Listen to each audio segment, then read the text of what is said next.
Do you need a stereotype to have an average social life, or a social life at all? I would be interested to hear what you have to say, Heidi. From just listening to what you just said, and I just want to do like an off-the-cuff, semi-off, because I'm going to ramble. I know I'm going to ramble.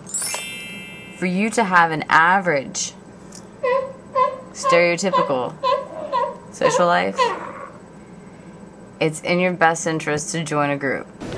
Now, I'm very anti-group and always have been.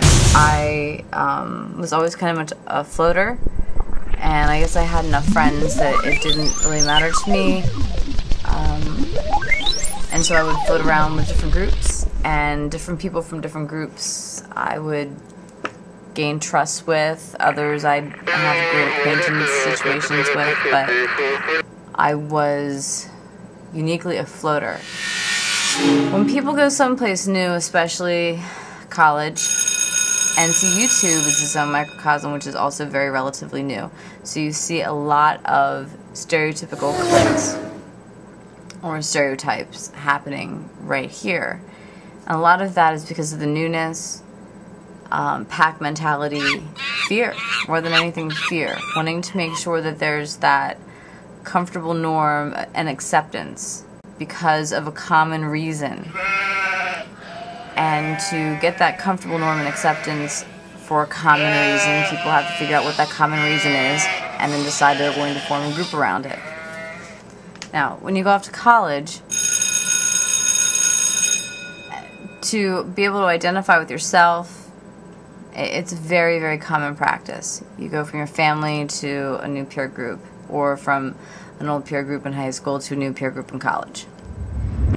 And to break it down, and tell me if I'm wrong, but I'm thinking you want to get laid. Meaningful relationships that you have by going from group to group to group transcends the stereotypes and units and cliques and things that, until people become comfortable with themselves, to be able to assimilate, to be able to actually share more of themselves. They want to be able to focus on something that is in common so they can get at least comfortable enough to start expanding. And I say this, I literally feel like I'm sucking on lemons, because what I'm advising you to do is contrary to anything I've done.